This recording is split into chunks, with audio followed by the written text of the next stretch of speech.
Yahoy. Yahoy. Hi. How are y'all doing? How are you guys doing today? The transition, I know. It's very much on brand. And was pretty affordable for what it was. Yeah. Today, we're doing what we do every day. We're gonna read some stories and hang out just a little bit. Don't know how long on stream today. But I had a cup of coffee and I specifically waited and didn't drink too much so that we can enjoy a cup together. It seems fitting. It seemed like the thing to do.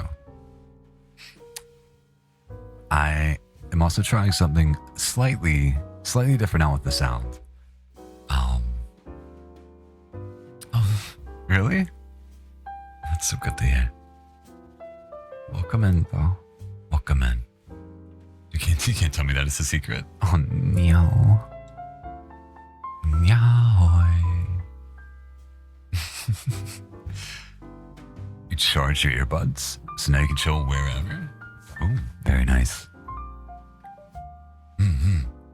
Yeah, that was affordable too. That one was shown to me by Ayumi. I think she might have even shown me the transition. Ayumi's fucking helped so much. Bleh. Yeah. I like it. Simplistic. Warm. Cozy. Nice. So she likes her deep voice and that she can fall asleep to it. Good. That's very much the vibes and feelings I want to impart here. But that's also a secret.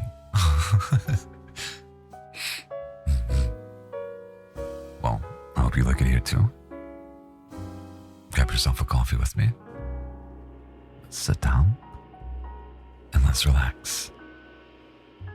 Typically, what I do here so far is we'll read some stories, a story or two, do some triggers while we chat for a little bit and pop back and forth. I've said that like a million times the last two streams. Maybe. Maybe. But do let me know if you hear something different with the sound today. I'm trying a noise suppressor to try to catch even more of the fan sound that we have. If it seems adequate, I think next stream we'll try the higher gain again, because I really enjoy that sound, but I don't like the popping and clicking in the background. I really want to make sure everything's as comfortable and relaxing, as chill as possible. Catch me? What do you mean? What do you mean, Sue? I don't even know what I said. You hear oh my. What a good little fan you are. My first Ko-Fi supporter. Yeah.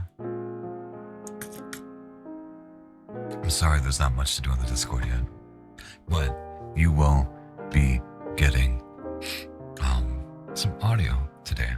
I think after stream, we're going to record the Ko-Fi only audio, have a script picked out that's just as cozy as the last one. Yeah.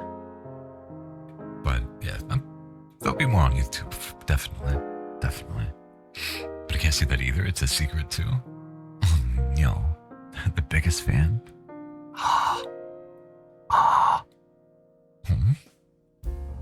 She's just very sweet. I definitely know that. It's only been a short time, and I'm already very much aware of that. What?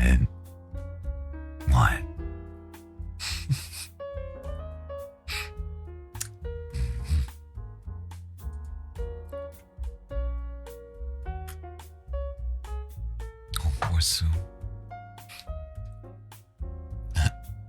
You give them a goal? Oh no. Why do I have a bad feeling about this?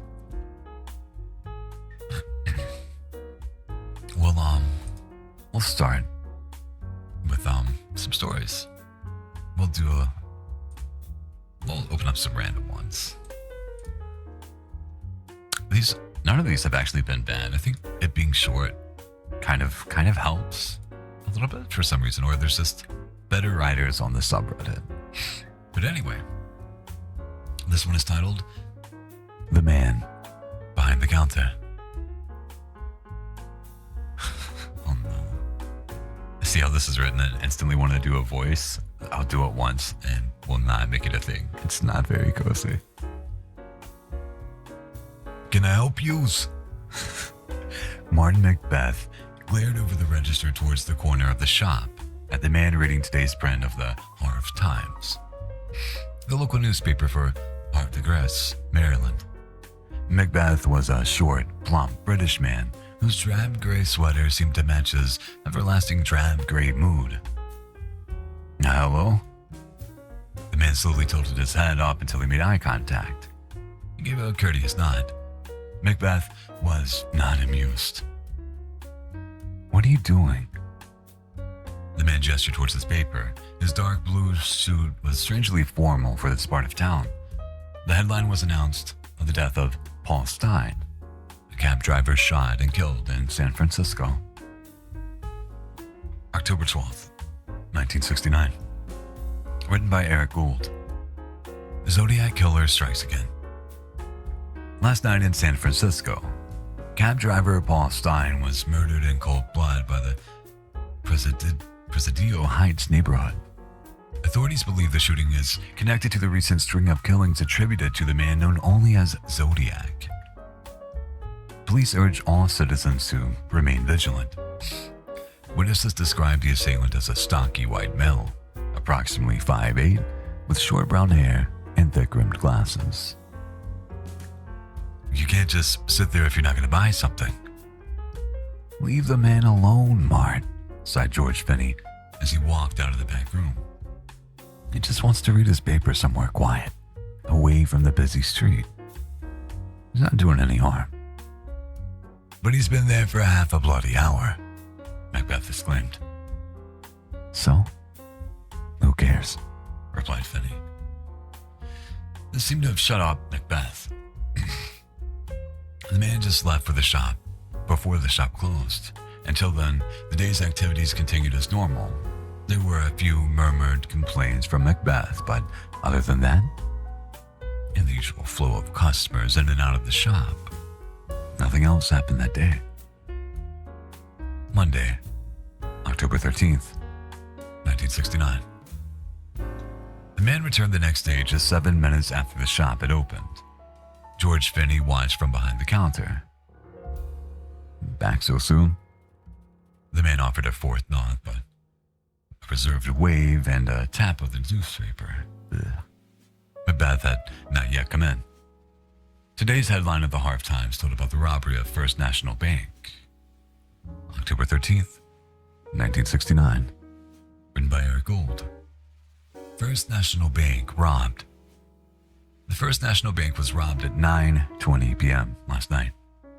The suspect, Bogdan Oviashenko, is still at large for the thievery of $54,700.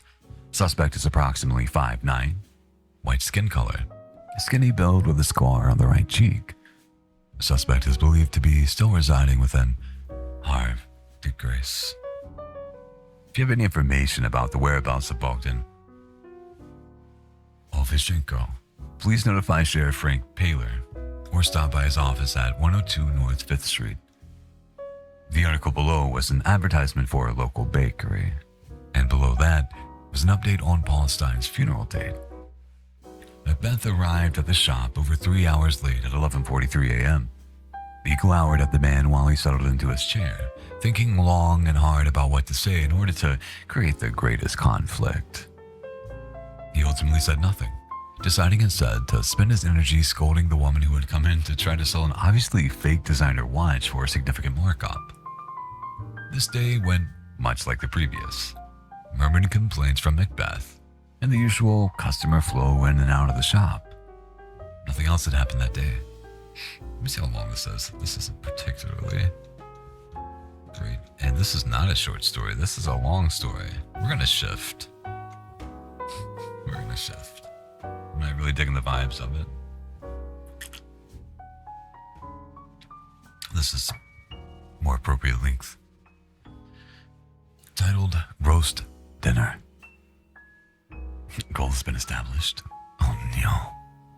Oh no.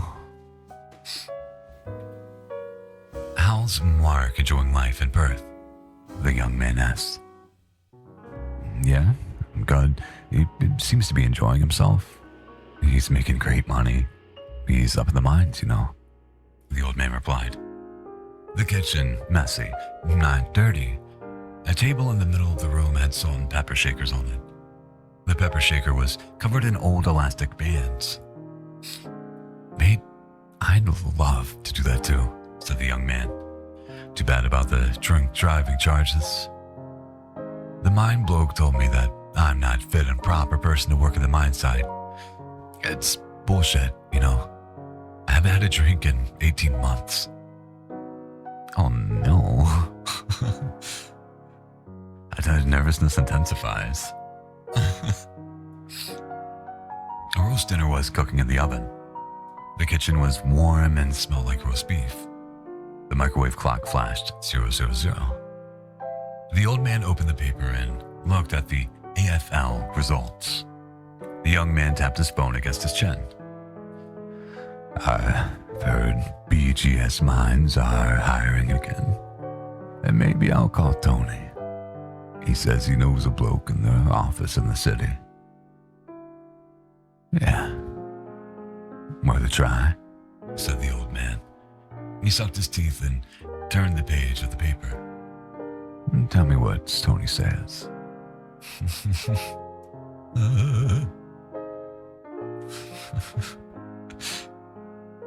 You're adorable, Sam. Oh my god.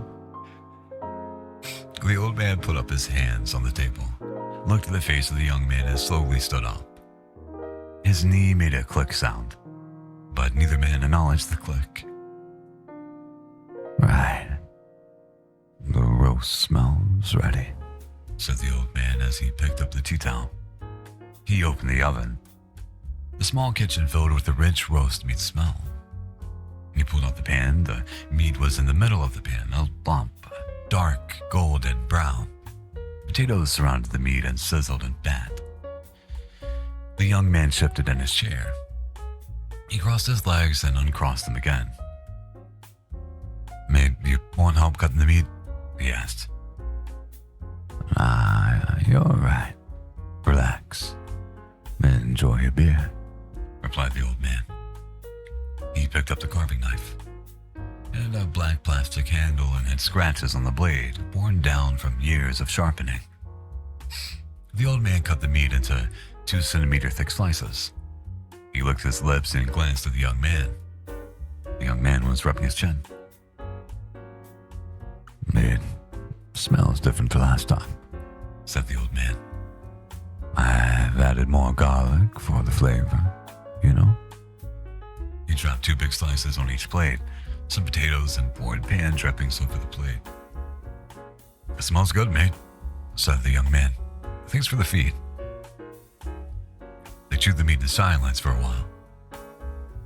It's real tender, the young man said. Yeah, the old man replied.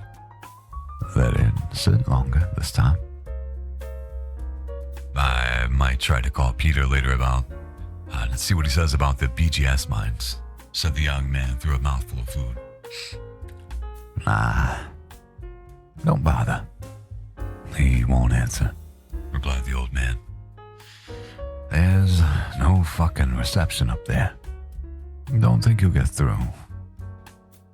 The old man bumped his beer bottle and then caught it before it fell over.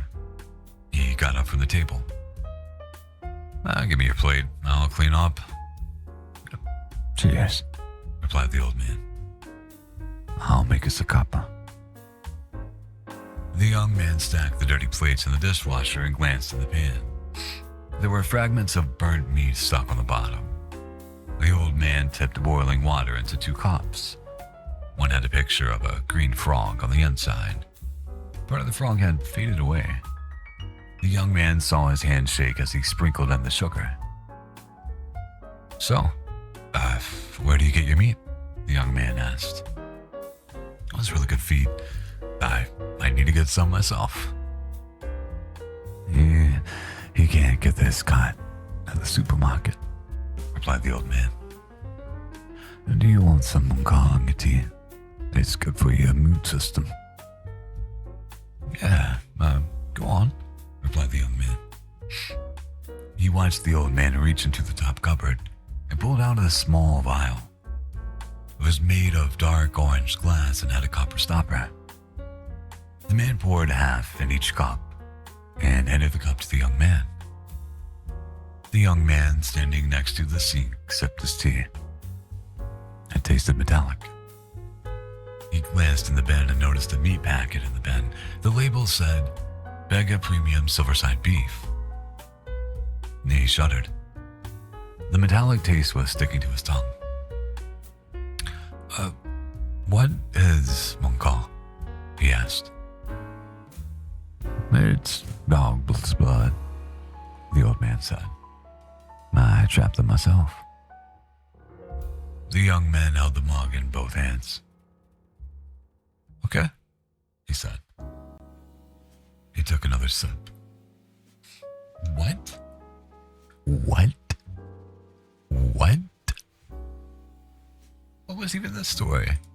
It was nice until the end, I think.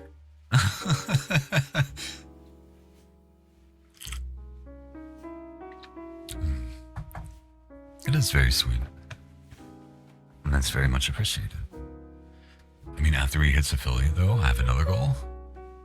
Huh? Huh? Cannibalism? It said dog. Dog blood. Into their coffee or tea. At least it wasn't cat, but the meat. Yeah, that's what I was thinking. Gross. Yeah. Not what you want. Not what you want in your nice comfy beverage. Here at the ASMR Cafe, all coffees are made without the addition of dog's blood. That was supposed to sound cuter and so much more warm than what it was. Oh, no. Where are you going? Don't leave. Oh, okay. How is this for ASMR sounds, I wonder? How's this for tappies? No Dominoes? So you're gonna be nuggets for the kids? Okay. There'll always be another day for Dominoes. You'll get it eventually. I believe it.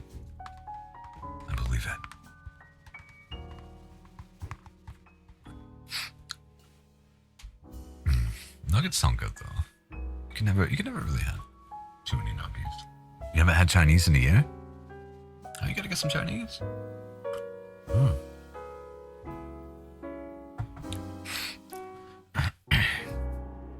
It's been probably a couple of months.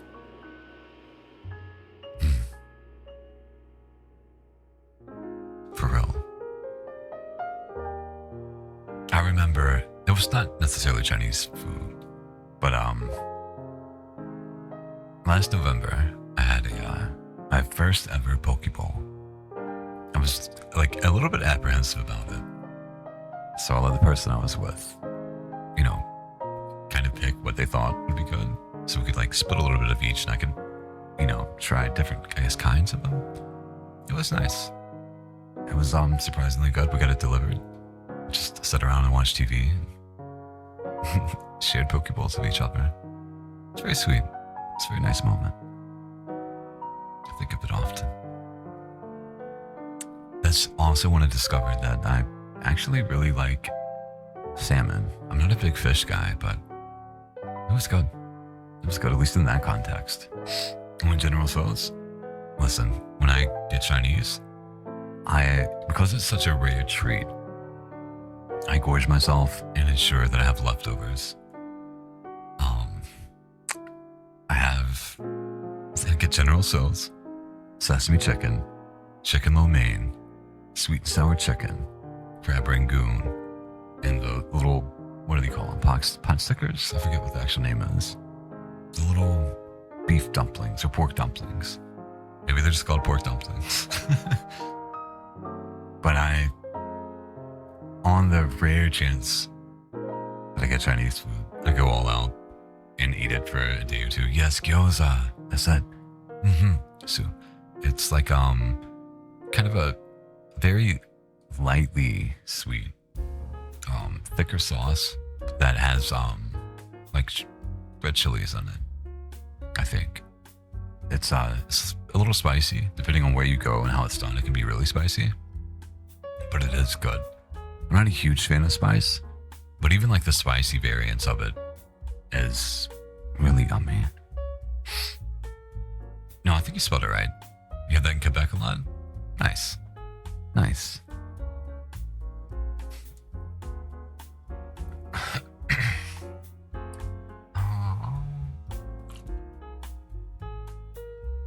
My coffee is already starting to get that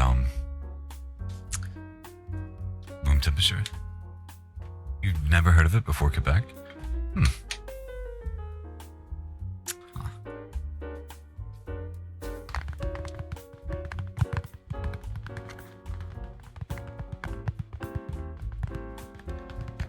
I'm trying something today too, with the mics a little bit closer. So hopefully it's a little bit better. A very North American thing. Alright, fair enough. It is always interesting to see what different locations do with people's foods, and like how different countries make it their own. Don't necessarily have a lot of experience with that. I'm not very well traveled, but just like going to like a traditional restaurant that specializes in doing things, I guess, how it's supposed to be done originally, and then going to like an Americanized version of it. It's nice. It's nice to have both of them. They're both good in their own ways. I wanted a buffalo chicken sandwich. That sounds good too. You gotta throw some ranch on it. Buffalo chicken with ranch, some lettuce, maybe tomato. I made a burger yesterday. Pretty sure. I don't know. No, I didn't. Did I? What did I do yesterday? Oh no, I didn't eat yesterday. I did have a burger for dinner though. That's a lie. I did have a protein bar. You can't eat it, but tomatoes are so good. Morning burger the day before, dinner burger the day after. What kind of burger will we have today? Not a lunch burger. And bacon and eggs just before stream. Just before stream. It's good. Salt and pepper with like some of the everything bagel mix on it. Oh, that sucks. Oh. That's unfortunate. I'm going to read another story. I'll make sure to come back and check through chat. This one is titled The Last Anniversary. I need to start checking how long they are because this is a long boy. Do we want a long story or do we like to keep them shorter? I'm going to look for others while you let me know. Daily dose of poison considering my vitamins only come in citrus. Not great. Either are good to you? Okay.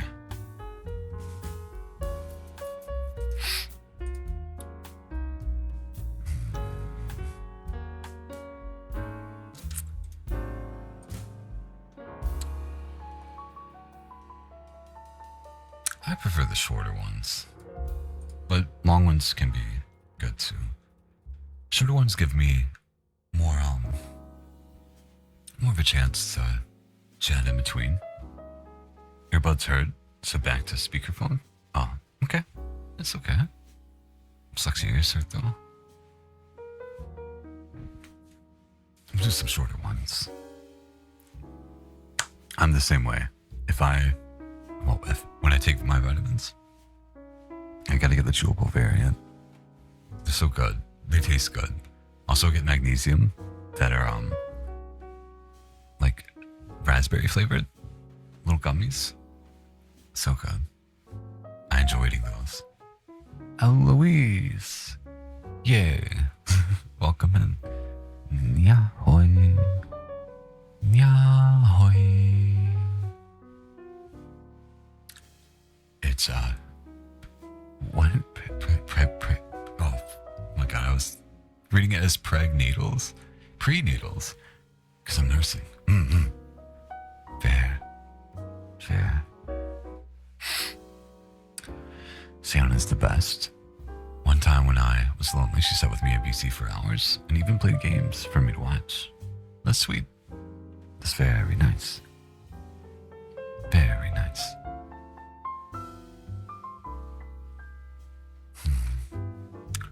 This one is titled A Heroic Firefighter.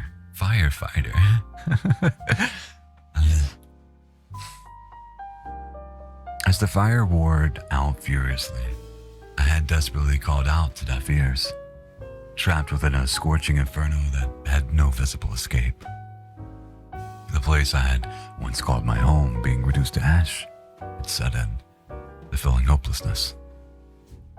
The crackling of the fire became quieter, the fire just a bit warmer. I accepted what appeared to be fate. I had imagined the life I had lived. I had little regrets. I was filled with love and acceptance, the friends and family I had endeared ever so deeply. I had never wanted to leave them all behind so soon. The happy memories, the memories I wasn't so fond of, I was grateful I was chosen to be able to experience life. As the flame continued to surround me from all directions, it just became warmer and warmer. A muffled voice called out. It was filled with desperation and plea. The voice came closer, calling out my name. Justin, where are you? It yelped. The pain shot through me once more, the warmth instantly scorching me once more. While the fire became deafening, my voice drowned out by the flames. Over here, I called out with a faint sense of hope that had filled me. The sounds of rapid footsteps approaching me. The sound of rubble getting thrown away behind the door.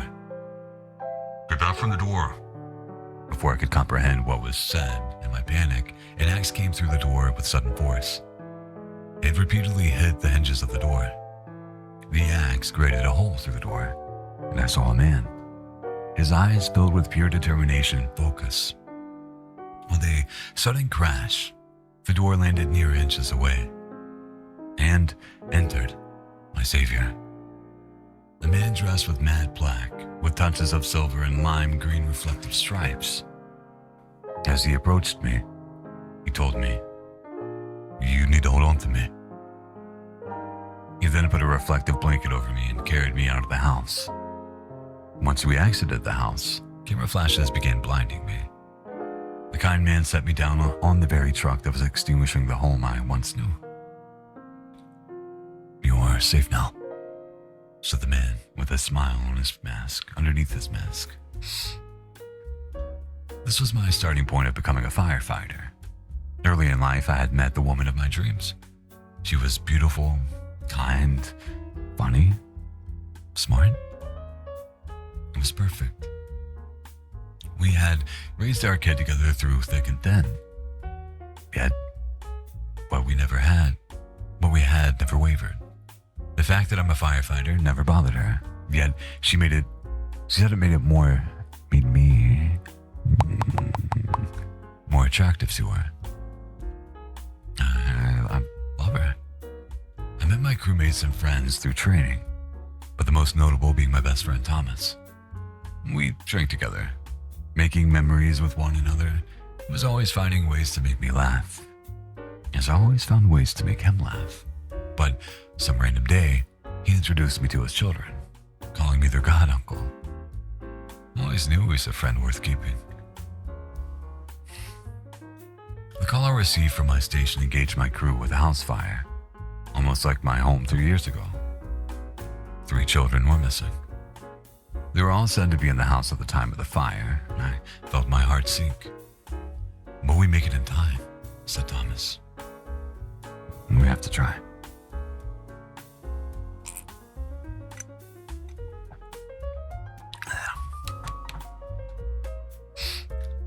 As we arrived at the house, it was fully engulfed in flames. A mother's horrific cry, grasping the soul and the cold, unforgivable. I can't read today, and I have a script to do after this. Cold, unforgiving concrete. With the father trying to stay strong, but visibly nearing his breaking point. I knew what had to be done. The rush of adrenaline deafening the call of my comrades as I disregarded all safety, turning straight towards the fiery gate. The screams of pure terror could be heard all over the loud crackling of the raging fire. It hurt. Oh, man, did it hurt. It felt like my skin was melting off to the bone beneath my fire-resistant suit. I kept pushing. I couldn't leave them. I wouldn't leave them. The pain I felt would be nothing compared to if I couldn't make it on time. "Kids, where are you?" I yelled. No response came from my desperate plea, but a muffled sound of crying could be heard. I traversed the building residence faster than training could have ever prepared me for. The crying grew louder, and through a hallway I saw the door covered with large chunks of burning wood. I couldn't reach the door that was between me and them. The chunks of burning wood so hot it went through my gloves. The tears started to flow as I screamed. Then something touched my shoulder. I turned around and I saw Thomas. He brought the crew. They reminded me that I wasn't alone, that we all had each other. Together we extinguished the burning ash and moved to the side. With a single slam, the door that separated us broke. "Kids, are you all right?" However, there were only 2. "Where's the third one?" I asked the older-looking child in a toned-down panic. "Matthew is upstairs in the 3rd-floor bedroom," he said through a snuffled voice. "Take them out of the house now," I told Thomas. "All right," he responded. "The rest of you, follow me." I ran up 2 flights of scorching stairs that could give out at any moment. The sounds of multiple boots running up behind me. With a sudden crash, a scorching pillar of wood fell upon the stairs and separated me from my crew. "You guys, get out and get the fire truck ready. I'll search for Matthew." The pain that came from the flames still as potent as ever. But through sheer adrenaline, I continued up another flight of stairs. "Matthew, where are you?" The flames drowned my voice as I barged into each room in a frenzied panic. There was only one more place left, the master bedroom. I barged into a closed door, revealing an untouched room. However, the smoke was very clearly within the entire room. It was hard to see. However, there was a closet in the corner. There he was. I shook him with a heavy heart.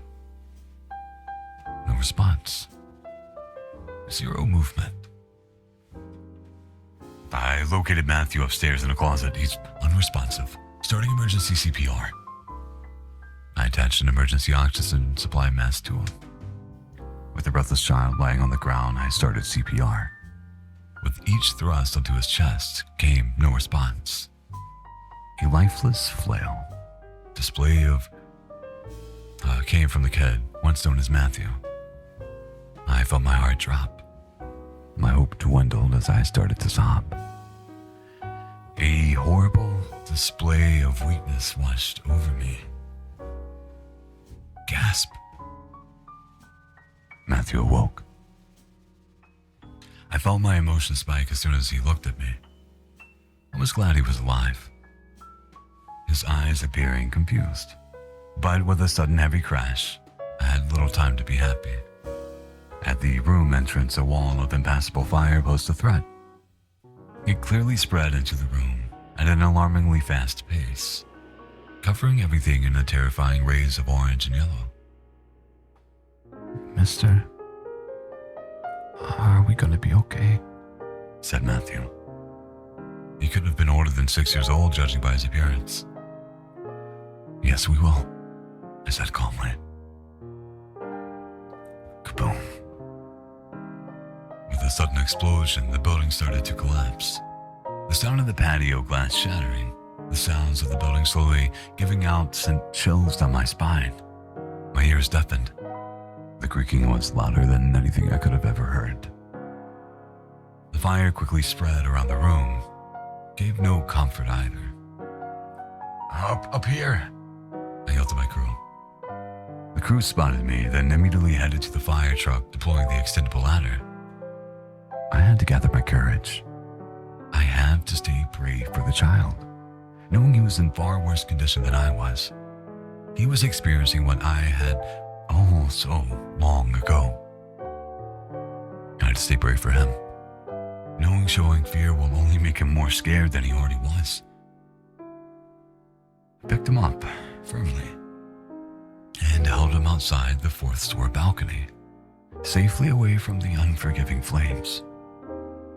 At this point, the fire was already behind me.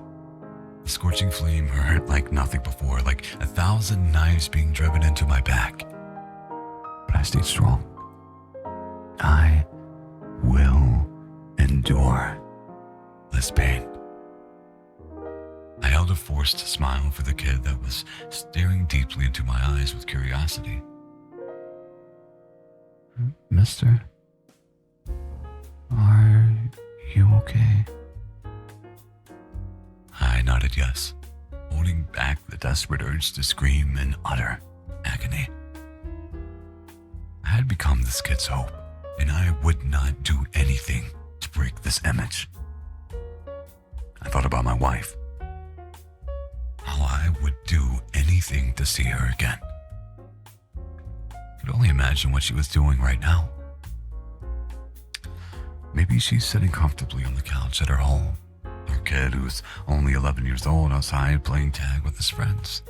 It brought tears to my eyes. Come here. Thomas's voice broke through my thoughts. The kid's weight finally left my arms as I saw him enter Thomas's grasp from the extended ladder. He made sure the child was safely in the carriage. Then he looked at me. Come on, what are you waiting for? I looked at him and smiled. Let's go. Then an explosion rang out. With tremendous force, I was launched out of the fourth-story balcony. Left to the effects of gravity, I fell. And as I fell, everything became slow. Almost like I was in a movie. I looked around and saw the mother and father holding their two children, grateful. They're bawling their eyes out. The children were crying due to the reality of the situation. I had saved them. And they were grateful. I knew I had done well. I looked towards the slowly approaching ground, saw my crewmates running towards me, attempting to catch me. Desperation plastered all over their faces. I knew they wouldn't make it. Then I began to look upwards towards Thomas and Matthew. Matthew did not know what he was watching. But Thomas began to yell my name. His eyes began to widen with fear as he watched as I plummeted. Justin! I saw the worry in his eyes. The fear. Don't look at me like that. Otherwise, I'm going to start feeling scared. But the end.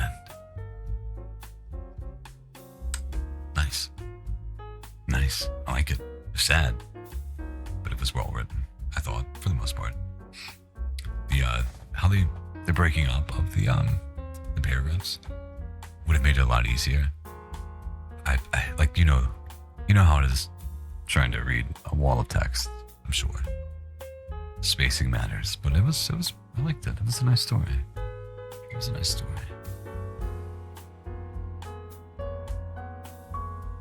Definitely on the sad side. Also, the Ko-Fi stream bot reminds me. For any things that we put on YouTube, those are going to be available on Ko-Fi for free download. I think that's a good compromise. I think that's a nice compromise. Still have exclusives, but still ensure that people can feel cozy and comfy with me. I like it. I like the idea. We'll see how well it works.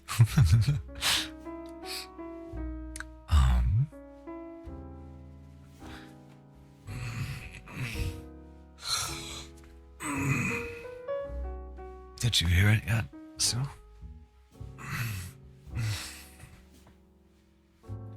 EP? Yes. It was another night of really, really bad sleep.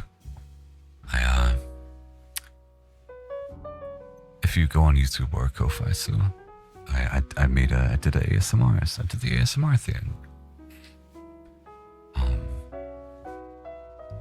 Yeah, I woke up, or no, I couldn't. I couldn't sleep. I went and lay down, and yeah, I was just the EP little guy, but I could not sleep. Just got up, watched a little bit of TV. And then really wanted coffee, really wanted food. But I'm like, I should not do either of those. And then I finished up the last of the Easter candy. I had a decent amount of candy, not like an absurd amount, but I had to cut myself off. It was tasty though. Then I came back to bed and laid down for a while. And I eventually went to sleep. It took forever. But yeah. Yeah.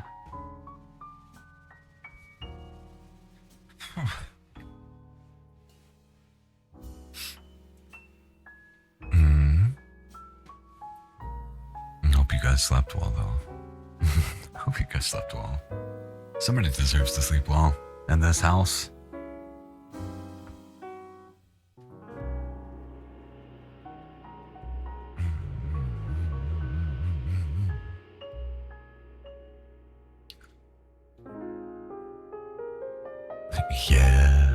Yeah, good. Eloise.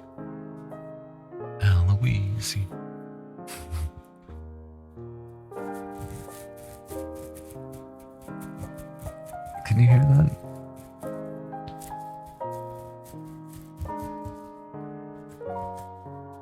I don't think it's as good as it could be. I think the noise suppression is working too well for it. You sleep? Yeah. Good. That's great news. Yahoy. Thank you very much, so. I appreciate you.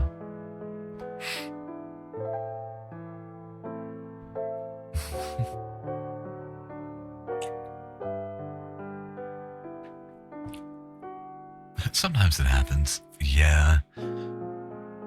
I feel like, Eloise, when you sleep well, I get bad sleep. When I sleep well, you get bad sleep. If we both have like an adequate and okay amount of sleep, then yeah. One of of us can ever succeed. We either are going to be neutral or one's going to be on the opposite end. That's what I've gathered.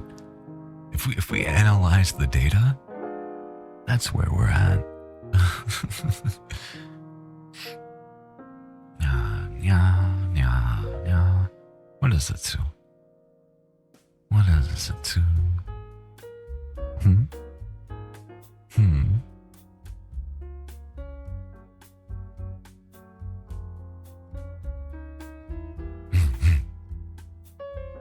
She's right.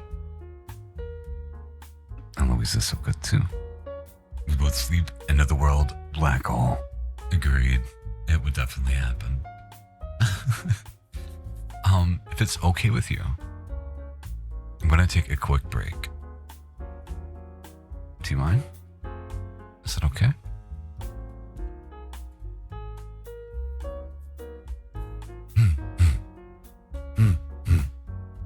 Thank you. Thank you. You do deserve it. See? I'll be back very shortly. Thank you.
appreciate it. My number one member. My number one fan. Pian. Finyan.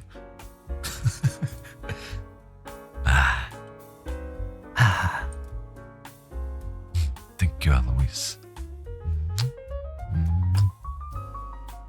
Hi. Hi. Nyahoi. Welcome in, Yushi. Welcome in, Yushiko. How are you today?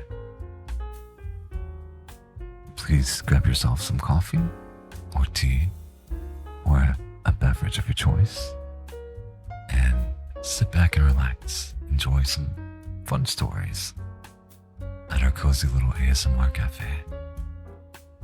And thank you for the follow, too. Netanyahu. I'll admit, I did get that from one of the first streamers I ever met and watched. They inspired me greatly, and so many different things. So it's a carryover and a nod to them.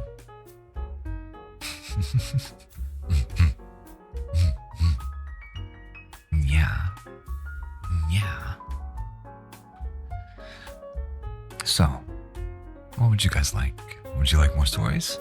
Or do you want to just chat for a little bit and we can do some tappies? Maybe some mic rubs? I don't know with the new noise suppression how the rubs are gonna work on the microphone, but we can always try it. Also, for anyone interested, I think this is the command. There you can find YouTube where there's free ASMR and VODs, as well as my Blue Sky and any other things that you might be interested in checking out.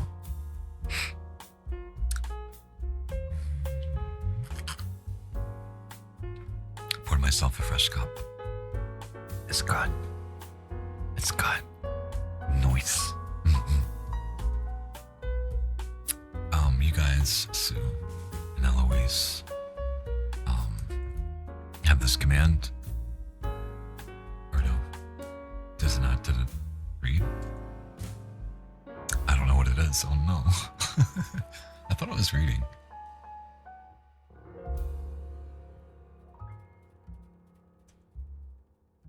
Whatever. There it is. Let me check this out.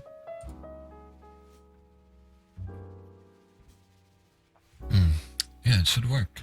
I guess it's not. Oh, maybe because I'm not a moderator of my own channel. But yeah, it'll just put out a little prompt to let everyone know that I'm reading a story, and I'll check chat when I take a break or finish. Yeah. Maybe there's a time limit. I think it's because I'm not a mod. I have it set to mods only.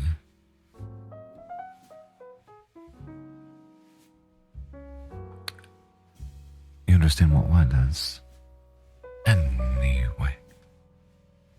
This one is titled, Life is Strange. My gap year was the greatest year. Or rather, 2.5 years of my life. A magical time spent on a small farm in the Dordogd from 1989 to 1991. Although it seemed like a lifetime ago, this particular memory took place in the summer of 1989. At that point, I had been staying with a family for half of a year, helping with the farm and looking after the younger children. That morning, I woke in my small bedroom in the attic of their picturesque farmhouse. Smiling brightly, the sun let in a ray of charming light, and the swallows who nestled in the roof spoke loudly to each other, creating a peaceful melody. I remember wondering if they were truly conversing, perhaps gossiping about the sparrows that resided in the tree in the cow's field or the mice that had inhabited the walls. In no particular rush, I showered and made my way downstairs to the chicken coop next to the porch. Squawking loudly, the hens ran at me as I tried to collect their eggs. After a brief battle, I brought the eggs back inside to cook and to wake the girls.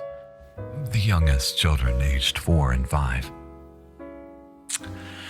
I still remember their innocent faces, their golden hair, and their deep blue eyes that shone like intelligent sapphires. Bubbling and cheerful, their laughs are always the first thing that comes to mind when someone asks about my time in France. Once they were there, we sat on the porch and ate eggs with gorgeously rich brown bread and orange juice. Between eggy mouthfuls, they asked the usual toddler questions like, Why is the sky blue? or how long would it take to walk around the earth 1 billion times? The former, I still don't know the answer to. I've never been one for the sciences. It's on and off, Yushi. It's on and off. After breakfast, I decided to take them for a walk. Under the golden sun, we made our way to the apple orchard on the far side of the ranch. We spent a good hour filling 2 pails with apples that would make Snow White and the witch long for a bite. To this day, they are the reddest I have ever seen. It means, it's a mixture of reading and chatting. I guess I could type it out and just pin it up there, but yeah, I don't know. By then, the sun had grown brighter and hotter, piercing through the small trees and painting the surroundings like the set of a movie or a painting. As we started back to the farmhouse, the family dog, whose white blonde silkiness had earned him the name Snowy, came running along, barking softly in friendly barks. He circled us happily, chasing butterflies and bees, completely content with life. Hearing splashing, we stopped by the pond, situated on the edge of the orchard. A lush oasis surrounded by emerald reeds, quaking at the dog. A family of ducks quacking at the dog. A family of ducks floated happily, squawking to one another.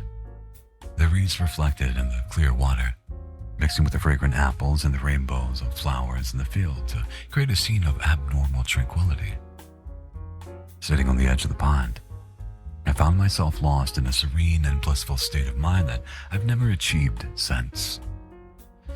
Leaping and slipping like little lambs, the girls paddled in the shallows, giggling as they searched for a hidden pond life. Snowy rolled in the grass and ran in wide circles around us. I sat watching the long limbs of the trees dance in the wind, filled with such overwhelming joy that I felt a sudden urge to lay back and laugh hysterically. I was living the life of one of the characters of my books. Eventually, bored of paddling, the girls got out and sat with me. We each took one of the dangerously scarlet apples from the pail. One bite, and I was transported to another dimension. An explosion of flavor, as they say, slightly sickly, with apple juice. We made our way back. I think it's supposed to be sticky with apple juice. We made our way back to the farmhouse. The midday sun was now at its brightest. Feeling the heat, I took off my sweater and tied it around my neck like a crazy superhero, much to the girls' amusement.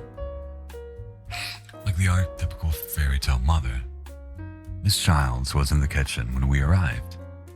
A relentlessly happy person, she had rosy cheeks and a smile that never faded. Her bright blonde hair and calm, ocean blue eyes lit up the room. She beamed as she spoke. "Hello, children." Hello, Mama. We brought you apples. Zoe, the other girl, replied as she placed the 2 pails on the wooden kitchen table. "Ah, so you have. Well done," she said, reaching into the pail and pulling out an apple. "Let's try this, shall we?"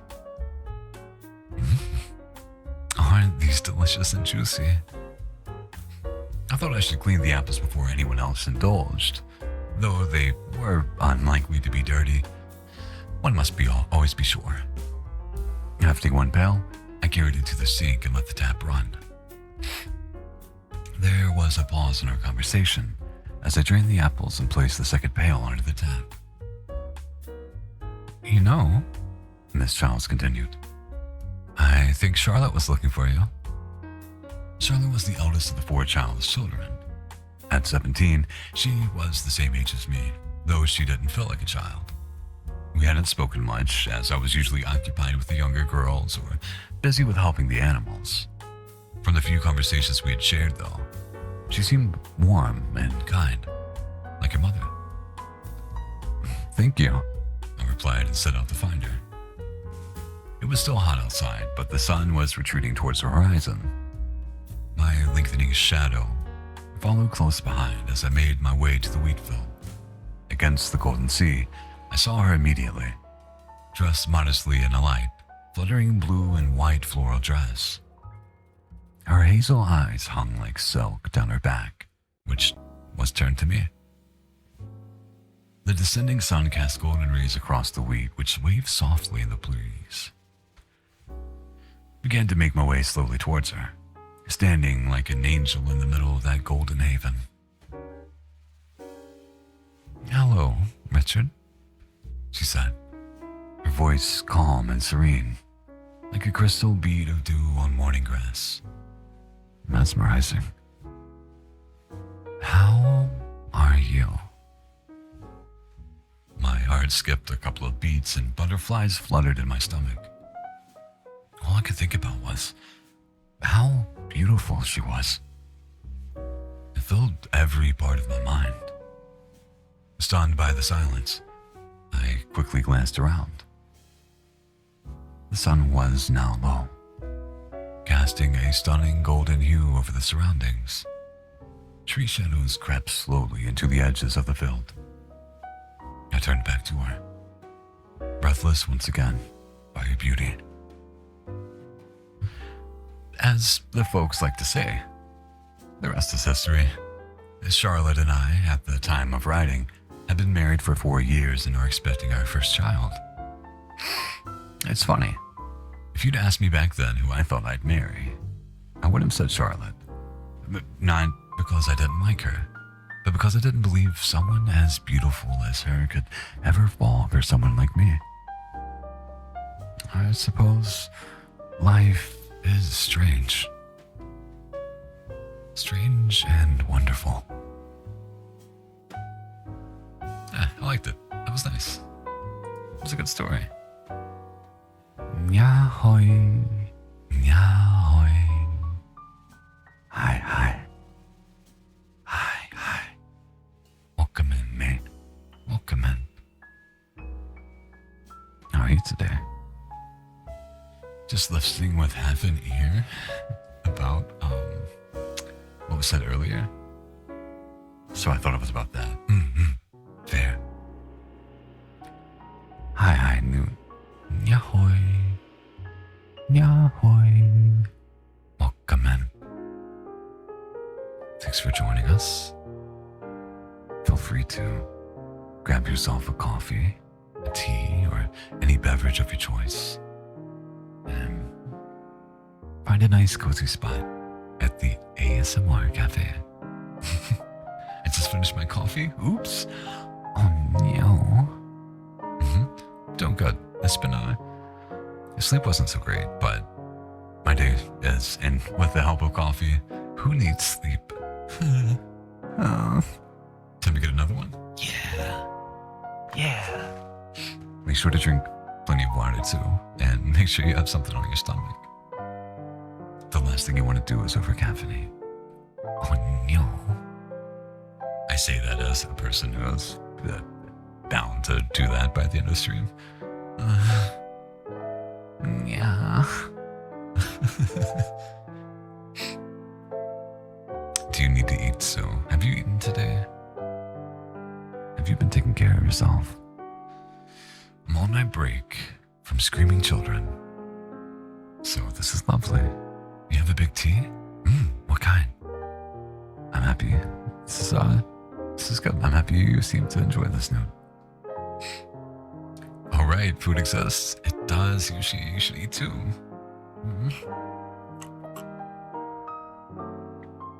Please take care of yourself.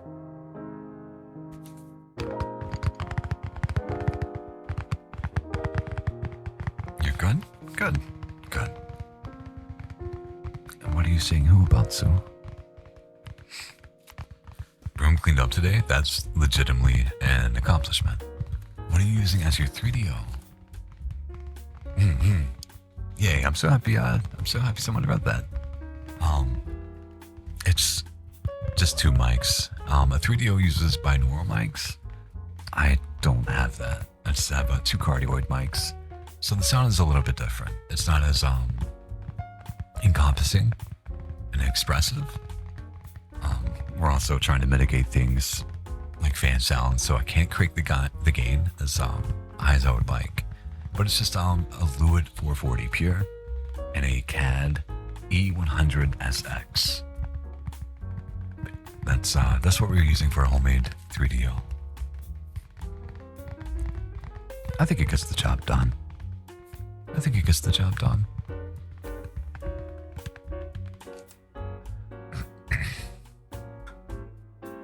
Thank you. I appreciate it. I think it's orange pico. That sounds fancy, I don't know anything about tea. but that sounds fancy. Like regular black tea with milk. Oh, See, now that's probably some tea I could get behind. I remember I shared some tea with Sue here, which was, I don't know what the name of it, but it was some smoky tea. And it was very nice. I liked it a lot. I'm not normally a tea guy. I can appreciate it occasionally, but I love my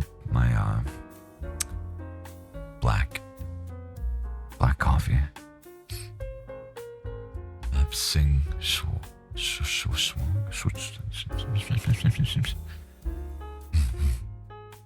fair.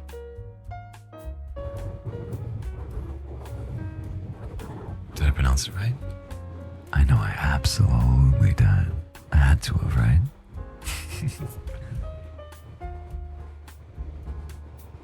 Does this still sound nice? This is still comforting.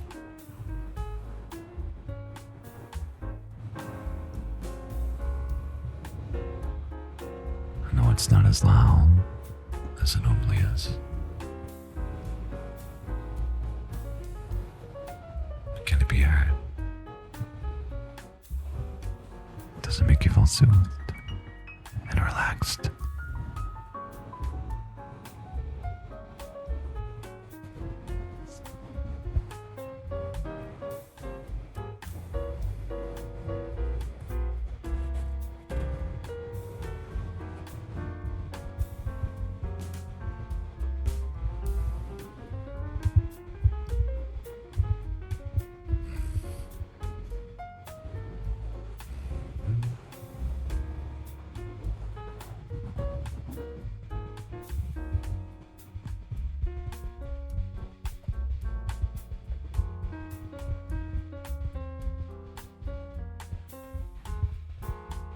Okay. This next story is titled The Last Anniversary. The Last Anniversary. Her side. Oh, this is very long. This story is not titled The Last Anniversary.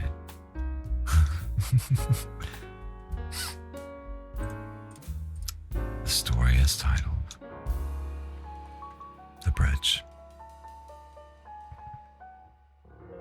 She awoke with a chill. We're taking a break for a while? Yay. Yay, welcome in, Biani. Biani. How's the weather where you are? I don't know. It's warm in this room. That's all I know. I have been debating switching it to a tank top. It's not even summers. It makes me dread the summer though, I'll tell you that, Noon. I'll tell you that. 88, that's not great. And then 10. It's just so wildly different.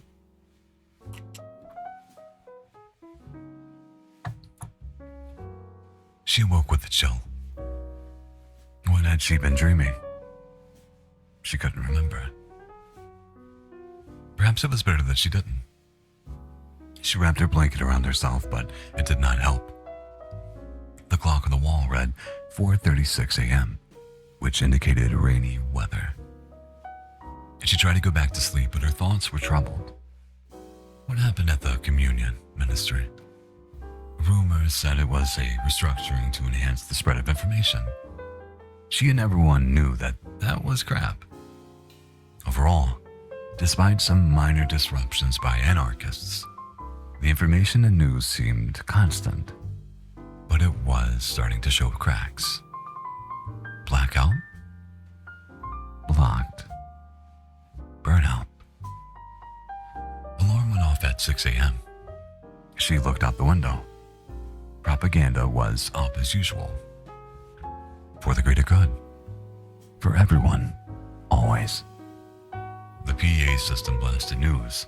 President Ryan met with someone. Economy is up. Criminals caught. All is well. She sighed and rolled her eyes. The economy was okay for some, the elite. The rest or most scraped and did their best. On her desk nearby, her laptop had a black screen with red letters. System error. Rebooting. It had been like that since last night. Her small robot Echo rolled and turned to her. What is my purpose? She had built and programmed him for basic tasks. You help me, Echo? Yes. Her apartment was all concrete, sometimes felt cold. It was supposed to be a home, but felt dissonant at times. After a quick shower and breakfast, she stepped out onto the hall of the 24th floor. All doors looked the same. Grayish white with a red number and name, and there were no windows. Only some posters, newspaper clippings, loose cables on the wall, and some graffiti. At the end of the hall, next to the elevator, a red-eyed camera the security ministry had set up for safety reasons. It was not clear if it was safer or not. To her, it felt the same. As soon as she had stepped out, her neuro intercom went off. Besides the usual breaking news, her boss, Sanjay, was coming with his usual demands. Pick this up. Client needs to be delivered. Reminder, lunch is in 30 minutes only. Tracker stays on at all times. This guy is a piece of work, always behind a desk. The street looked as usual. Cars rolled by. A hobo was shifting near a dumpster. Officers in their black uniforms with stun batons strolled, stopping random people and harassing them. Around her, everything was square, concrete, and monochromatic like her home. Only a lonely tree was found nearby. One of the few in this area, and nobody knew what kind of tree it was. Will it ever bear fruit? She often asked herself, but never did. The graffiti on the wall criticized the police as corrupt. There were curse words written in bright orange. Her bike was stored nearby. It will need new wheels soon, but there was no time for that now. As she was pulling out to go to her first delivery, something caught her eye. A symbol in the shape of a hooded rabbit's face. Underneath it, follow. Odd. She set the image aside and took off. Her work tracker blinked green and the map showed the nearby streets and landmarks quite clearly. Pickup time, 8 minutes. The AI voice indicated into her headset. Distance, 26 kilometers.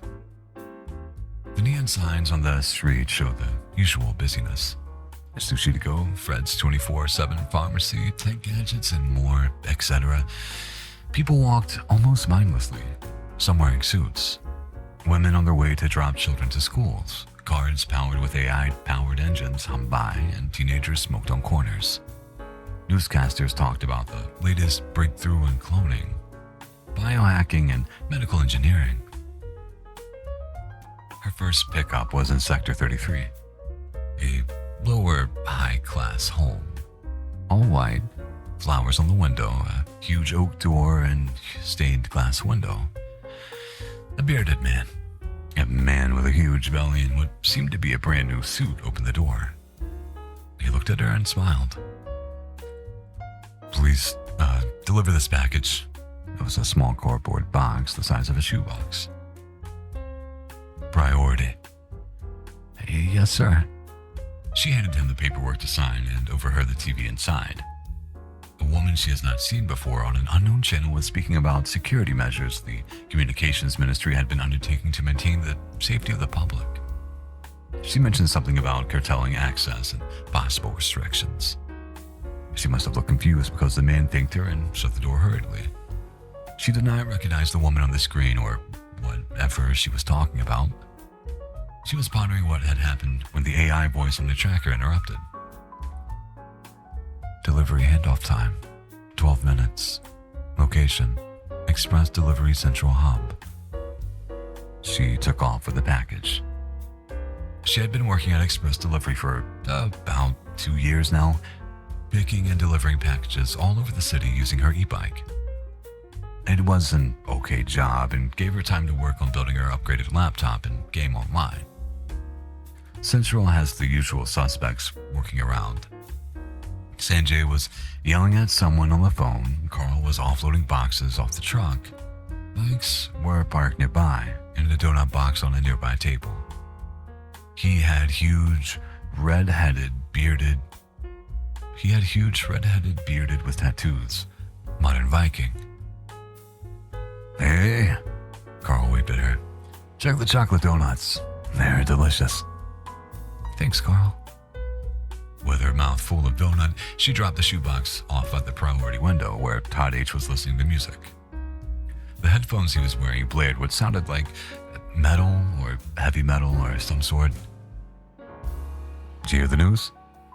he asked. "What?" Todd pointed at the TV screen on a corner. There were letters on it, some sort of announcement, but she couldn't read it from where she was. "President Ryan is announcing security measures for all media to protect against anarchists, apparently." "What?" she replied, confused. "Yeah," Todd said. "I don't like how it sounds." "Neither do I." "What did it mean?" "Anyway," Todd continued. "You joining the stream later?" He referred to the Cult of Cypher community stream scheduled for later. "Probably." She took off to check other deliveries. Sanjay, still screaming at someone on the phone, signaled her to come into his office. She had estimated his age around 55. He had a stupid handlebar mustache, always wore the same grayish shirt and black pants for insane reasons. His office always smelled of potpourri. On the concrete wall was a glowing green map of deliveries and couriers in real time. His computer has a failed connection error. "Morning, Sanjay." He yelled a little bit more, cursed, and disconnected the call. He had some papers on his desk, and she noticed a party sticker on the cabinet drawer. She had not thought of Sanjay as political. "The internet is down again.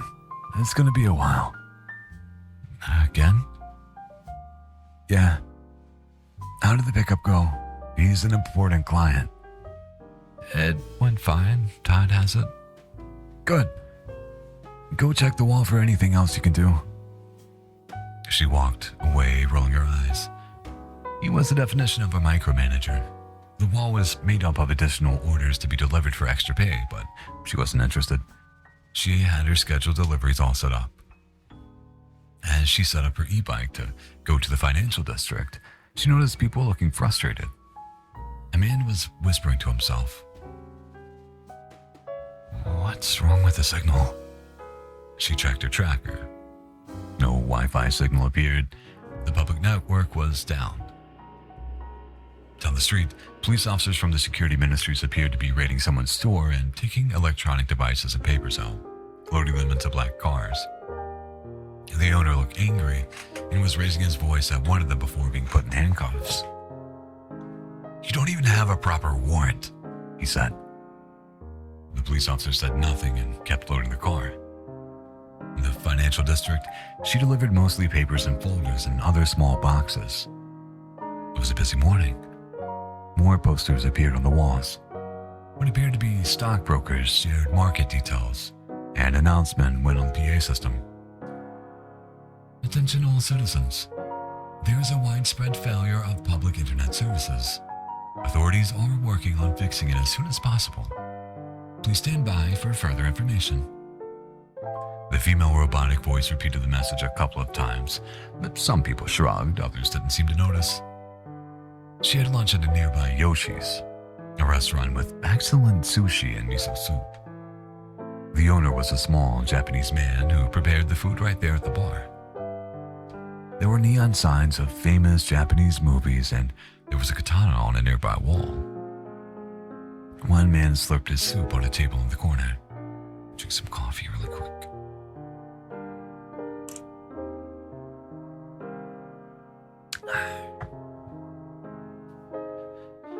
As she stepped outside to go back to work, she noticed the white rabbit symbol near the wall again.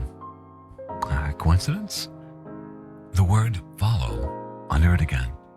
This one, she noticed, had a tiny QR code in the corner. On the sidewalk, looking across the street, she noticed the man. He looked strangely familiar. He looked like her brother, Tim, but it was impossible. He was missing, or presumed dead according to the letter she got from the government. A police patrol rolled by. The siren went off. More people walked. Neuro and Com had announcements from the government about the weather, more propaganda. One of her deliveries was to an outlet store, the Excelsior Mall. A woman had a new clone standing at the door. It had a bald head, blue eyes, and wearing all white clothes. "Welcome. I am here to help," it said. A family of 4 walked away, scared. So, clones were becoming commercially available. She couldn't believe it. The controversy had ended and cloning had been approved. Now people could choose and buy one. It was clear it was a clone. Empty gaze neuro intercom glowed red instead of green. Monotone voice, almost human. There was an uneasy feeling in the air as she did a couple more deliveries before heading home. She listened to a news report about a cyber attack that had happened earlier that day at a power plant. It had caused outages to some of the agro and residential sectors that lasted a couple of hours. The government had blamed the group Dark Cloud, but there was no confirmation from said group. Another report went about 17 pages, being deleted from a cybersecurity report on a major hospital to hide flaws. It had been leaked to the press anonymously 2 days prior. On a corner, a group was handing pamphlets inviting to a town hall meeting with an up-and-coming politician from the center-left. The pamphlets read, "Come to a discussion about freedom and governance." It sounded a little boring. She stopped for a quick burger to go before returning home. After parking her e-bike, she took the elevator up, and as she stepped outside, she noticed maintenance workers installing a strange-looking antenna onto the wall next to the elevator. The notice board had a glowing red message next to the weather forecast. In order to prevent and monitor any terrorist activities on public network, jammers will be installed throughout the city and can be used without notification on all users. She could not believe it. Some of her neighbors relied on the public network for work and school and could not afford a private network and VPN like she did. What was going on? At home, she found Echo near her kitchen table. Apparently, he had swept a little. As soon as she came in, he took her burger and put it in the microwave to heat it a little bit. "Welcome home." "Thanks. Status?" "All internal systems seem to be operational. Mild interference possible from jammers. laptop has finished rebooting. It had indeed finished rebooting. Now her desktop showed a picture of her with her brother. As she looked at the picture, she noticed a tiny detail on his shirt just showing from beneath his black jacket. Was that a white rabbit? It was too small and fuzzy to be sure. She checked her messages on the community chat. The Cult of Core was planning a stream later to discuss the latest news and play Space Hogs online after. Outside, she heard more sirens. She checked the DEF CON chat of the cult to see who was going. As of now, probably same as last year, she had her retro badge hanging on the wall and her laptop had the logo sticker in a corner. It had been fun, especially checking the wall of sheep. She ate her burger in silence and looked over the messages. Someone with the handle Mike101 was asking about accommodation for the con and prices. Someone called JustinFX was sharing news articles with links. On the TV, the screen had turned black and white. No signal. She had paid her bill, so she assumed it was a provider issue. She waited a while, and when it came back on, Sergio Thomas, the Minister of Security, was indicating that a new curfew would be imposed to investigate recent actions. The curfew will begin at 8 p.m. and last until 5 p.m. All workers and employees will ask to adjust their work accordingly. This is a temporary measure for everyone's safety, effective immediately. She looked out the window to find more police officers with stun batons and guns walking around, some standing on a corner, looking into store windows. Some talked rapidly amongst themselves. It seemed urgent or important. People walked pretending they weren't there. Some were stopped by the officers and then let go. There were shouts and orders being given. It was not 8 p.m. yet. Her neuro intercom was also buzzing. Sanjay was acting like there was no curfew, just announced that the world moved on like nothing was happening. He could also be so short-sighted and thought to herself, people will not stand for this. I hope not. She ate her burger in silence and turned to her laptop. During the stream, the admin of the Cult of Core server, Red Arbot 12, was discussing and giving his opinion on what was happening. He and the rest on the stream sounded clearly annoyed. We need a protest. What can we do? We are organizing a protest soon at the main square. The discussion went on and on. Finally, someone suggested that they should see and wait what happened before doing something rash, and Space Hogs came on. She didn't join in this time, just observed. What is my purpose? Echo called out. You get me a soda. Echo handed her a soda and she sat on her desk. She was still reeling from what was going on, and from what she had seen all day. The white rabbit with the word follow. Jammers, police officers, blackout. It felt like the world was ending. The power went out, but not before she got an encrypted email from follow TWR at Patreon, patrunmy.com. Subject, follow. As soon as she opened it, and an image of a white rabbit wearing a red hoodie and sunglasses appeared. It spoke to her in a familiar voice. Follow the white rabbit. Join the fight for freedom. The image flashed and became distorted, and for a second, the white rabbit looked like it had turned into her brother. Tim? A link appeared under the image of the rabbit to some unknown address. Could it be a trap? Something else? What is my purpose? Echo repeated. She turned to look at him and then at the screen. What is our purpose? She asked. Then clicked on the link. Nyahoy, nyahoy. What's up? Welcome in. Hi. Please please join us and grab yourself a coffee or tea. Enjoy your time At the ASMR Cafe.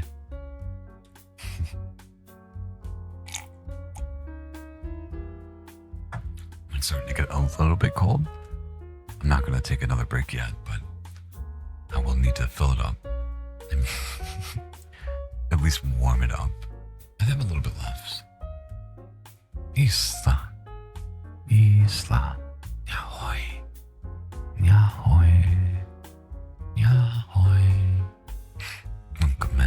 Welcome in, Isla. Let's find a couple more stories, just so we have something.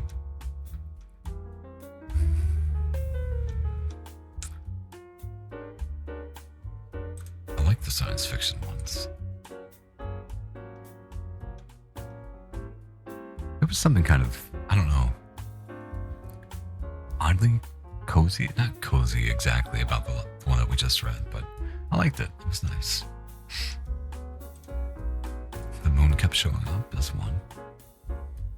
The girl of my dreams.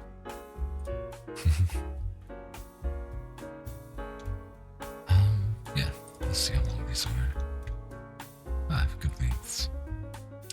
If you guys want to chat a little bit, I can do triggers while we talk for a moment. Or I can just begin to read again. Yeah, yeah. Nya, nya, nya, nya, nya, nya, nya, nya, nya, nya, nya, nya.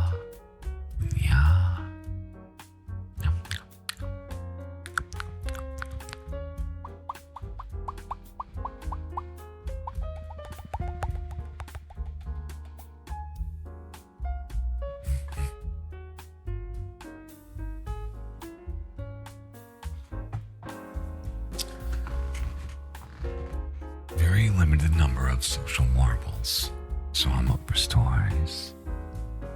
Okay. You doing so good today, Sue?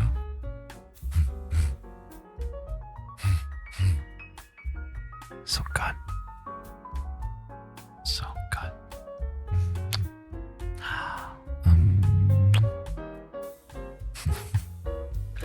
Okay. I'm always so proud of you. The drop of reality. It was said to be the next frontier in mind expansion. A drug that could erase boundaries, bend reality, and make you see the world as it never was before. Its name was Drip. It was a synthetic hallucinogen so potent that one drop was enough to transport you beyond the limits of your imagination. And it wasn't a pill, a powder, or even a vapor. It was delivered straight into the eyes, just a few drops of a clear liquid that would melt the fabric of the world away. Jackson had heard the whispers. On the streets, the underground forums, and late night during podcast, everyone was talking about it.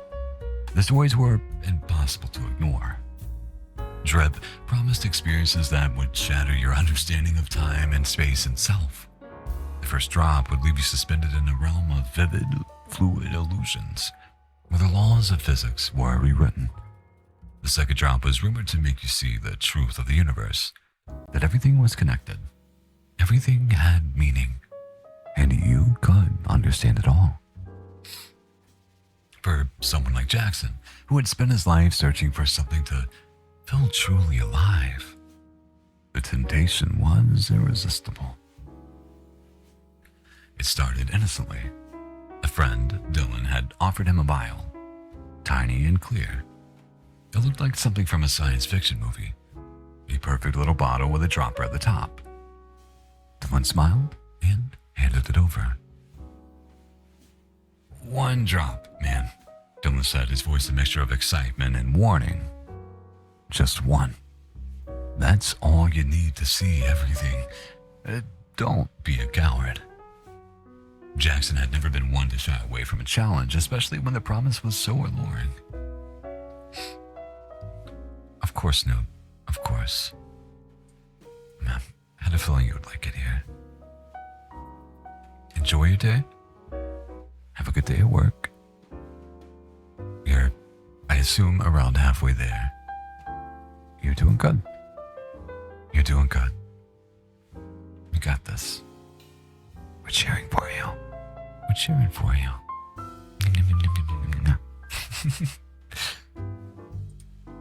Without a second thought, he leaned back, tilted his head back slightly, and let the liquid fall into his left eye.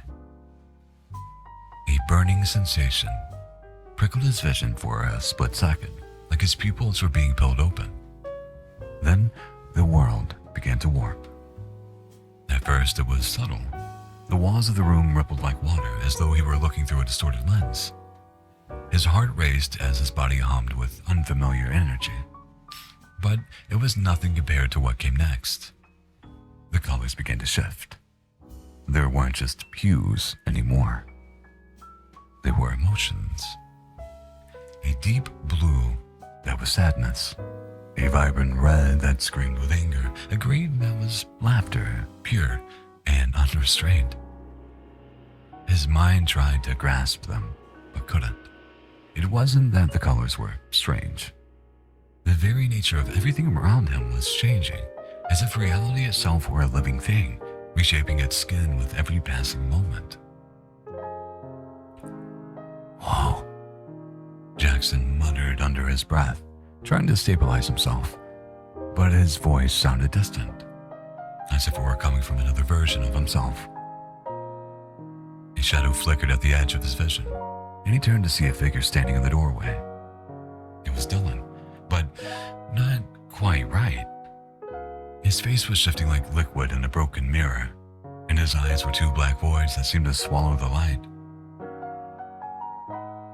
You're not really here, Jackson whispered, his voice shaking, but Dylan's lips curled into a smile, and the air seemed to thicken with an unsettling presence. Are you sure? Sure. Jackson whispered, his voice shaking. But Dylan's lips curled into a smile. The air seemed to thicken with an unsettling presence. I messed up. Are you sure? Sure. Dylan's voice echoed around him, though his lips never moved. What if you're the one who isn't real? What if I'm the only one left? Jackson's head swam. The room felt like it was caving in on itself. His body trembled as he staggered backwards, clutching his head, trying to hold on to something, anything, to keep this grip on the world. But it was gone. Everything was gone. When he opened his eyes again, he was somewhere else. It wasn't the apartment anymore, not even close. He stood in a forest, the air thick with mist, the trees stretching impossibly tall into the sky. The ground beneath him was soft, almost liquid, and when he touched it, the earth pulsed with energy, as though it were alive. His hands began to glow faintly, like they were absorbing the very essence of the world around him. There was no time here. No past. No future. Thank you, so. Only the present, stretching out into infinity. He could feel his mind expanding, bursting with new connections, new ideas.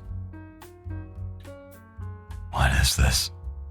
Jackson whispered, his voice a soft breeze in the alien landscape.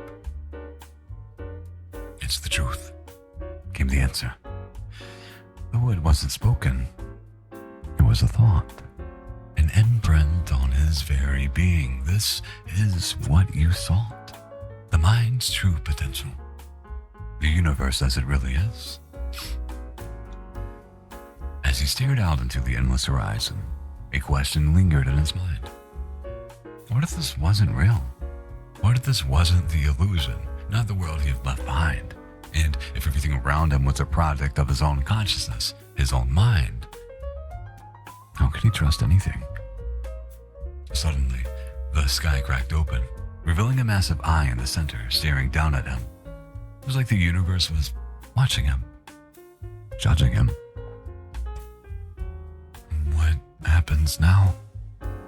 Jackson asked, the feeling of the weight of the world bearing down on him. The eye blinked, and the world around him dissolved into shards of light. His body was weightless, floating in a void, where thoughts and sensations collided like a chaotic storm.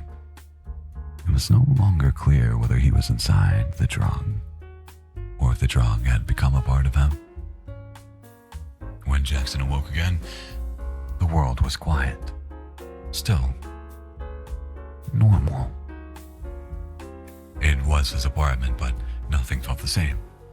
He could still feel the remnants of the experience in his bones, the traces of dread crawling through his bloodstream like a secret whisper. The vial was gone. The dropper empty. But he wasn't sure if it had ever really been there. He looked at his reflection in the mirror, eyes wide and pupils dilated. His gaze was unblinking, as if searching for something that could never be found. Was it worth it? He asked himself. But the answer didn't come, not in a way that made any sense. Jackson wasn't sure if the world had changed or if he had. All he knew was that reality, whatever it was, had shifted, and there was no going back. The last drop had been taken. The mind had been unleashed. And now, there was no turning off the flood of truth that would haunt him forever.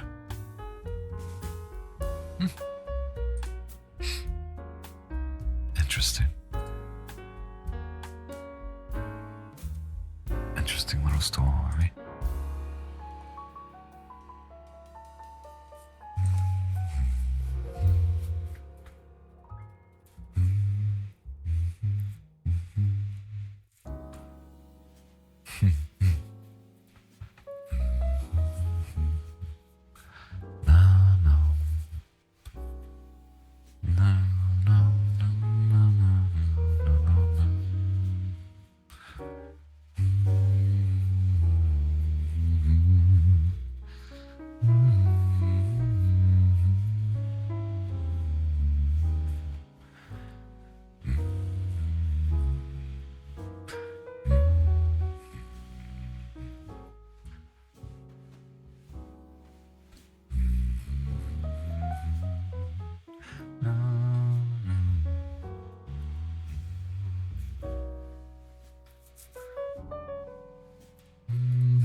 stream so much. Very nice. Please grab yourself coffee, tea, Or beverage of your choice. And enjoy your time at the ASMR ASMR. cafe. It's nice to see you.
Coffee is cool.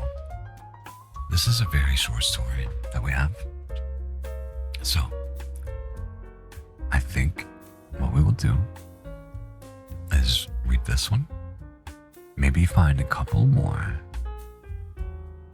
and I'll take a quick break, refresh my coffee, and we'll read some more. After that, we'll end, and I will record some ASMR for the Ko-Fi supporters. If you are interested in any ASMR or any of my other socials, you can find me here. There is free ASMR on YouTube that will be uploaded at least once a month. If you support me on Ko-Fi, you will get access to not only the Discord, but weekly uploads. Yeah. I still gotta work on the Discord. I want to keep it simplistic though. I like things being simple. As you can tell from the layout. Anyway, the story is titled "The Moon Kept Showing Up." I don't remember the exact day I realized I was unraveling. I just remember the morning started to feel heavier, like I was waking up underwater, struggling to find the surface but never quite making it. My apartment stayed dark well past sunrise. I kept the curtains drawn even when I was home. I started skipping meals, then calls, then texts. Nobody really noticed. Or if they did, they let it be. I told myself that it was a good thing. I didn't want to be a burden on anyone. I told myself I was fine, that I could handle it on my own. But the truth was, I was getting numb. One night, I found myself lying in bed, staring at the ceiling, just existing in a void. I thought, what would happen if I just didn't try anymore? Not in a dramatic way, just what if I quietly faded out of my own life? In the glow of my phone screen, I scrolled through everything and nothing at once. A quick distraction. I came across something curious. A thing called Moongrade, offering daily reflections based on the moon's phases. I didn't know why I clicked on it, but I did. Maybe it was the quiet way it presented itself, gentle, yet persistent. It's me. Yeah. Yeah. Hopefully this ends well. The prompt caught me off guard. It wasn't asking for an answer right away. It was just asking me to pause. I hadn't paused in so long. So I sat with it for a moment. What was I carrying that no one saw? Thank you for being here, Eloise. Enjoy your dinner. And please, as always, reach out and let me know what you had. I'm confident I'm going to be jealous. Go feed that hungry, hungry man of yours. I appreciate you. The next morning, I opened the prompt again. And the next morning. Each time, I thought about the question more deeply. There were memories I'd buried, pieces of myself I'd tucked away because I thought they didn't matter. But they did. All of it mattered. I started to journal about the things I hadn't said out loud, about the guilt I carried for not being strong enough or together enough. I realized that I wasn't just hiding from the world. I was hiding from myself. One day, I went for a walk outside. The air was crisp. The sun was beginning to rise. I let my mind wander, and it was the first time in a long time that I didn't have to drown out my thoughts with distractions. I felt myself watching the way the trees bent under the wind, the way the light filtered across the branches. It made me realize that life kept going, whether I chose to be present or not. I could choose to show up. I didn't tell anyone about the moon prompts. I didn't need to. They were for me. Just for me. They gave me the space to ask myself questions I didn't need to know the answers to. They weren't magic, but they were a way back to myself. A small, quiet compass that helped me navigate out of the fog. I still have hard days, and I'm still figuring out what healing looks like for me. But for now, I start my mornings differently. I sit in silence. I let the questions come. I read the prompts even when I don't feel quite ready for it. The moon still shows up. And I choose to show up too. I don't know when it will all feel okay again, but I'm learning to take it one small step at a time. For now, that's enough. I kind of wish instead of the moon it was the sun. Don't ask me why. It's personal preference. Ooh, oh well. Nya nya. Okay.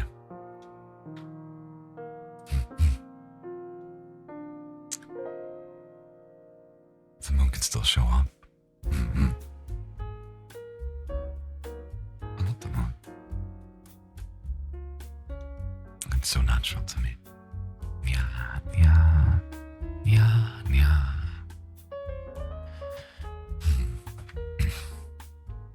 Let's see. I'm going to go ahead and open up some more stories.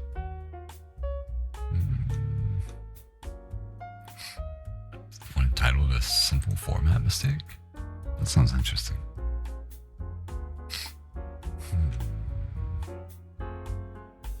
Closing time.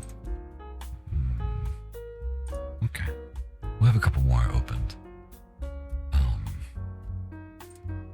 So, what we're going to do is take a quick break, about 5 or 10 minutes, get some coffee, take a little breather, relax a moment. I'll be back. But if you have things to do, if you have stuff that you've been putting off, don't stay. Please go do what needs to be done. Or if there's just something that seems more appealing, I'll be back. I'll be streaming probably tomorrow. No, I will be streaming tomorrow. I'll be here tomorrow. You're not going to miss anything, okay?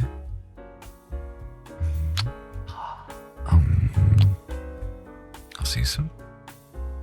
Be right back.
Yeah, boy.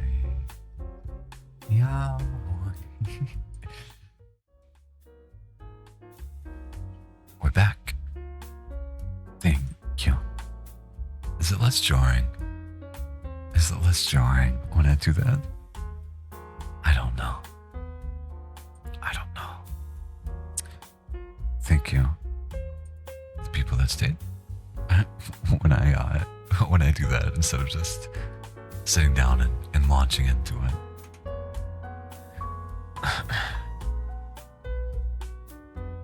I think we're going to read a couple stories. And then it's ASMR time. And then we have to do scripts. I don't know. You do it soft enough? Yay. Yay. Good. Good. We have our last little EP bit of coffee.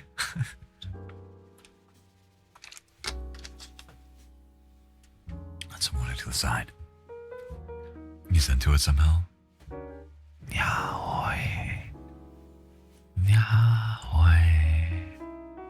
Maybe that. Maybe start with a whisper. I'm learning. Let's see how long these stories are. Okay. Yeah, they're not too bad. Okay. This one is titled The Girl of My Dreams. The sky was painted with shades of lavender and touches of gold, melting gently into the ocean. But the moment I saw her reflection in the water, everything disappeared. I ran over. We talked like we had known each other forever. We spent the day walking along the beach, and her smile glistened in the light. And I saw love radiate. It's burned into my memory. We've laughed and laughed, smiled and smiled, and for a while, the world was beautiful to me. My heart felt whole again. Like I had a void that needed to be filled. We stopped and skipped rocks, and hers kept on skipping, but mine didn't. I still can't skip a rock, I see, she said in a joking manner. We stared at each other after she said that. Remember our first date? She asked. You took me to that god-awful movie. The only thing that was good was the soundtrack, and that's when you asked me to be your girlfriend. Yeah. How could I forget? That was the beginning of us. Then, 5 years later, in front of our favorite pizza stand under the broken streetlight, we kissed in the rain. That's when you asked me to be your wife. I said yes with the biggest smile that had ever crept across my lips. And then you got off your knee, she continued, and kissed me passionately again. We slow danced in the rain and got lost in each other's eyes. Wait. How do you know this? I asked. She didn't answer. She just smiled and said, "Follow me," and started to run. We arrived at our first apartment, talking about our dreams. Maybe we can find a cottage by the beach, she said. Just you and me. We can share meals and desserts and be under the same blanket and sleep in the same bed. I didn't respond. Instead, we started baking cheesecake, our favorite thing to bake. It was ready to be pulled out of the oven. She sliced it into 4 pieces and we ate it. "Happy birthday," she said, handing me a necklace. It was a locket with a picture of us in our wedding day. "Happy birthday, baby. I love you. You've been so strong. I see it now. Just promise me you won't forget to smile. I miss seeing it on your handsome face." I'm confused. I said as tears streamed down my face. She hugged me tightly and softly kissed my lips. "You are the love of my life," she said. "And I want you to live your life and chase our dreams. Buy that cottage. And just remember, I'll always be with you. You'll never be alone." I don't want to go. Please. Can I just hold on to this moment forever? Please. I'll try. She whispered, and I reached for her hand, but there was nothing there. My chest tightened, my eyes opened slowly. Sunlight crept through the curtains like it always did. Reality crept in with the light. Her side of the nightstand was just how she left it. The photo of us still faced the bed, like she was still looking over me. The necklace she gave me on my last birthday lay beside it. The last thing that she touched. I held the necklace gently in my hand and closed my eyes. Just for a moment. Long enough to hear her voice again. I'll always love her. And keep her close. Even though she isn't here.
A simple format mistake. How much for these seats? 5 copper. Now she says some imaginary traveling salesman offered her for 3. I make up a sad story of how I had 6 kids and 10 cats to feed. BS here, BS there.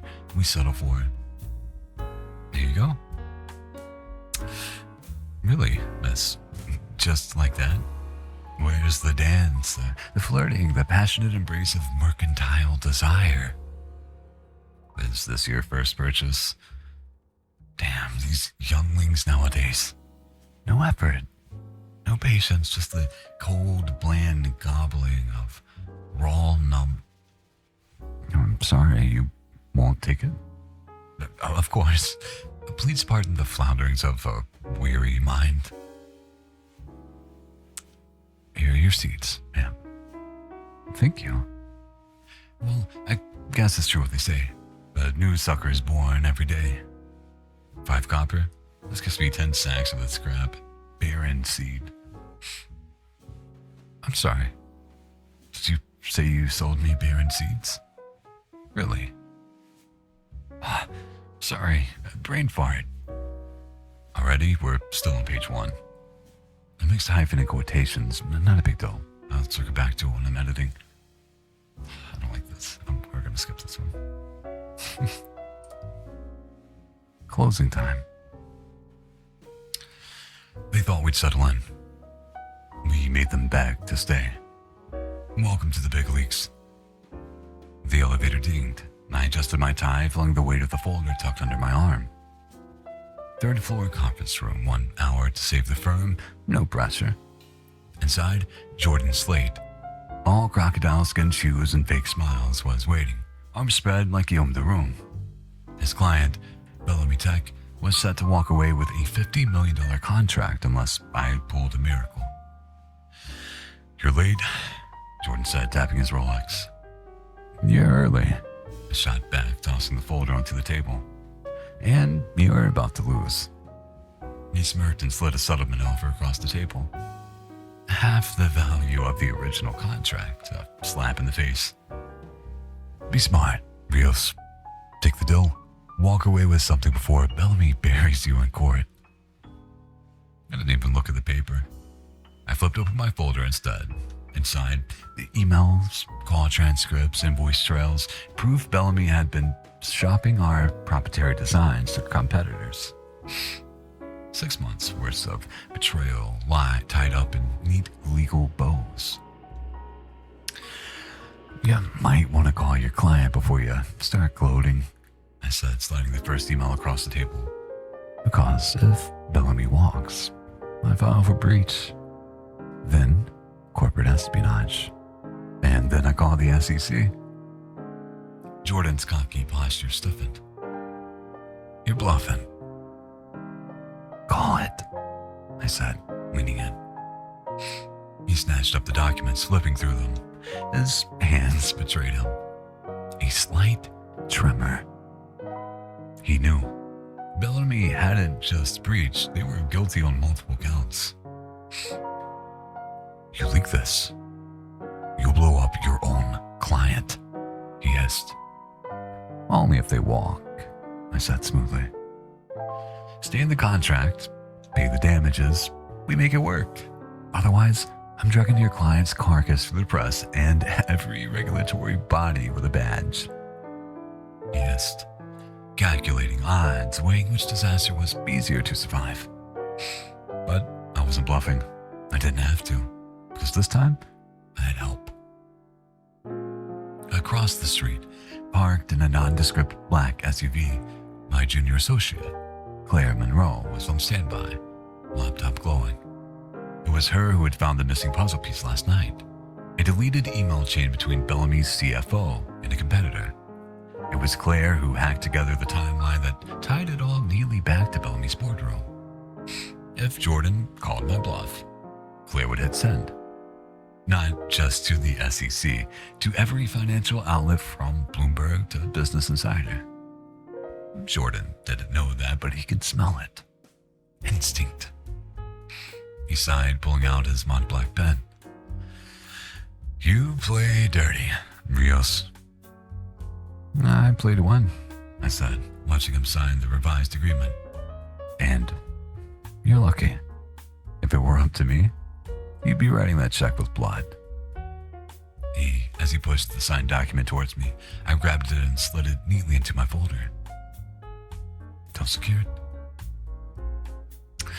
A pleasure doing business, I said, standing up. Jordan glared. You set me up. I shrugged. You set yourself up. I just brought the mirror. My phone buzzed, a text from Claire. Confirm? Ready to launch if needed. I smiled, typing back. No need. Mission accomplished. The elevator doors closed behind me.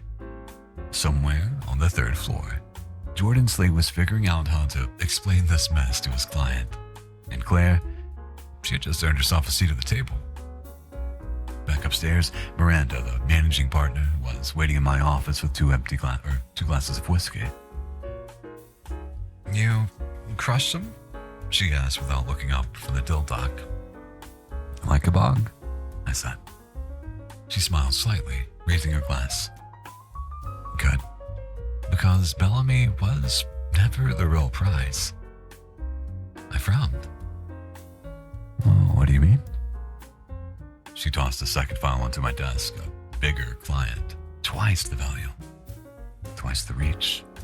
And they had been watching how we handled Bellamy. Congratulations, Miranda said. You just made us the most feared firm in the city.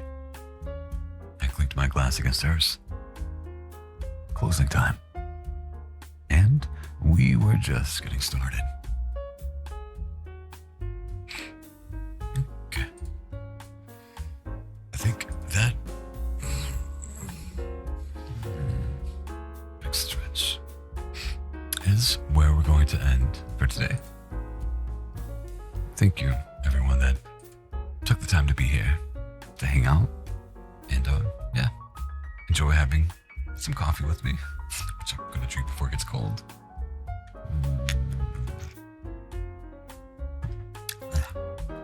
It's the bottom of the pot. It tastes a little burnt. Yes, thank you all so much. We'll be back here tomorrow. If you want to see schedules, if you want to know roughly when I stream, I'm going to try to adhere to it. Please click the link. My Blue Sky is on the page. Feel free to follow me there for small updates, you know, see when I'm streaming, things like that. Links to ASMR. Rada. I'll see you guys, yeah, tomorrow. I'll stop rambling.